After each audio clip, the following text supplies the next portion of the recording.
Hey everyone, welcome back. In this video, we are diving into a question that comes up a lot when working with Spring Boot. What's the difference between add-bean and add-component? Both are used to define beans in the Spring context, but they work in slightly different ways and are used in different scenarios. Let's walk through the full comparison step by step using this diagram. Let's begin with what they actually are. The add-component annotation is used to mark a class as a Spring managed component. When you use it, Spring automatically detects the class during component scanning and adds it to the application context. In contrast, the add-bean annotation is placed on a method, usually inside a class annotated with add-configuration. It tells Spring that the object returned by that method should be registered as a bean in the Spring context. So simply put, add-component is class level and add-bean is method level. For example, consider we have a car service class which is annotated with add-component annotation. So Spring automatically detects this class during component scanning and adds it to the application context. With add-bean, you take control and tell Spring how to build the bean yourself using a configuration class. Now let's look at how they work. When Spring starts up, it scans your project for classes annotated with add-component, add-service, add-repository, and add-controller. These are all specializations of add-component, and Spring automatically creates instances of them, but add-bean is different. It doesn't rely on scanning. Instead, it's manually declared inside a configuration class. You write a method and Spring executes it to create and register the bean.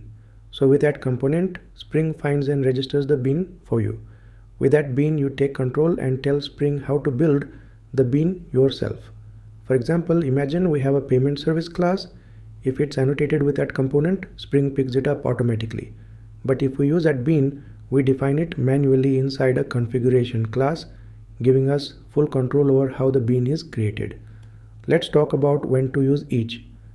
Component is ideal when you are writing your own classes for services, repositories, or controllers and want Spring to discover and manage them automatically. On the other hand, use add-bean when you need full control over the bean's creation. A great example is when you want to register a third-party class or library that you didn't write and can't annotate with add-component. So add-component is automatic and lightweight. Add-bean is manual and flexible. For example, let's say you are using Jackson's object mapper from a third-party library. Since you can't modify that class to add add-component, you use add-bean to register it manually with any configuration you need. Now let's look at flexibility. With that component, you are letting Spring handle instantiation using the default constructor or through constructor injection. But add-bean gives you full control. You can run logic inside the method, pass in other beans as parameters, and return any object you want. That makes it useful for more complex configuration scenarios or when you need to use factory methods. It's like choosing between automatic and manual mode. Component is automatic, bean lets you drive. For example, let's say you have a mail sender bean and you want to use it while constructing an email service.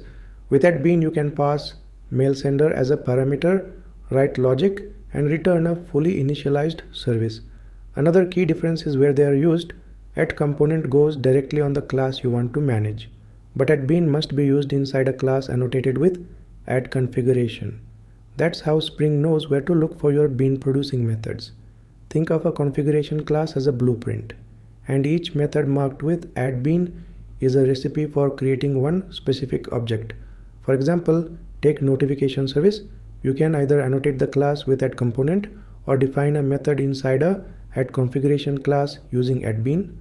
So to wrap it all up, use add-component when you are writing your own classes and want Spring to find and manage them automatically during scanning. Use add-bean when you need full control, either for third-party classes, complex initialization, or special conditions during bean creation. They both result in beans in the Spring context. The difference lies in how they are created and where they are defined. I hope this clears up the confusion between add-bean and add-component. Thanks for watching.